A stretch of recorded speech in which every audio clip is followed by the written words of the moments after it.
بسم اللہ الرحمن الرحیم۔ السلام علیکم۔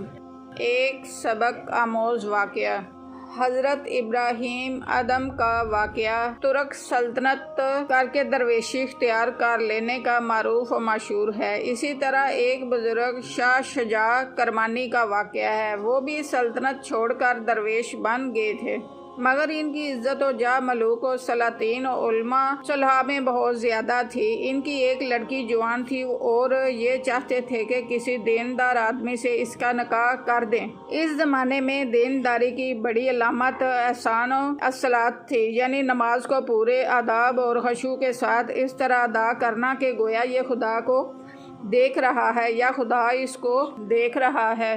شاہ شجاع نیک صالح آدمی کی تلاش میں تھے۔ ایک روز مسجد میں ایک نوجوان کو دیکھا کہ اچھی طرح خشوع و خضوع سے نماز پڑھ رہا ہے۔ اسی وقت ارادہ کر لیا کہ اس سے بیٹی کا نکاح کریں گے۔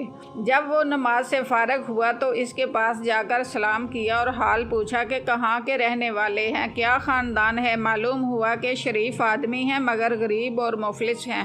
شاہ شجاع نے اس سے پوچھا کہ آپ کی شادی کہیں ہو گئی ہے یا نہیں۔ اس نے کہا، اجی میں ایک بہت غریب اور مفلس آدمی ہوں، مجھے کون اپنی لڑکی دینے لگا ہے۔ انہوں نے کہا، نا امید کیوں ہوتے ہو، تم نے کہیں کوئی پیغام بھی دیا ہے۔ اس نے کہا کہ جب مجھے معلوم ہے کہ میرا پیام رد کیا جائے گا تو کیوں خواہ مخواہ پیام دے کر رسوا ہوں۔ انہوں نے فرمایا کہ اچھا تم اس پر راضی ہو کہ شاہ شجاع کرمانی کی لڑکی کی شادی تم سے ہو جائے۔ نوجوان نے کہا کہ حضرت کیوں میرے ساتھ دل لگی کرتے ہیں کہ کہاں میں اور کہاں شاہ شجاع، نام بھی لوں گا تو پٹوں گا۔ اب انہوں نے ظاہر کر دیا کہ میں ہی شاہ شجاع کرمانی ہوں اور اپنی لڑکی کا عقد تم سے کرنا چاہتا ہوں۔ اس پر بھی نوجوان نے کہا کہ اگر آپ راضی ہیں تو کیا ضروری ہے کہ لڑکی راضی ہو جائے۔ فرمایا کہ میں اسے دریافت کر چکا ہوں، وہ راضی ہے۔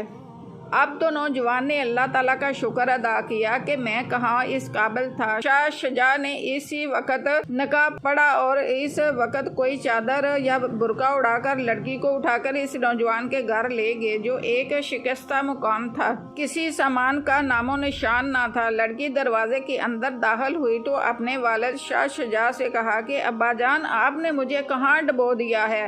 نوجوان نے سن کر کہا کہ دیکھیے، میں آپ سے کہتا تھا کہ لڑکی میری ایسی تنگ دستی کی حالت پر کیسی راضی ہو سکتی ہے۔ اب تو لڑکی خود بولی کہ آپ نے کیا سمجھا ہے کہ میں نے اپنے والد صاحب سے کس چیز کی شکایت کی ہے۔ بات یہ ہے کہ میرے والد نے مجھ سے کہا تھا کہ میں تمہارا نکاح ایک زاہد شخص کے ساتھ کرنا چاہتا ہوں۔ میں اس پر راضی ہو گئی، مگر جب میں آپ کے گھر میں داخل ہوئی تو ایک گھڑے پر باسی روٹی رکھی ہوئی نظر آئی۔ میں نے اس کو زہد کے خلاف سمجھا کہ روٹی باسی بچا کر رکھی جائے، اس لیے والد صاحب سے شکایت کی کہ مجھ کو کہاں ڈبو دیا ہے۔ یہ آدمی تو زہد نہیں ہے جو باسی روٹیاں اٹھا کر رکھتا ہے۔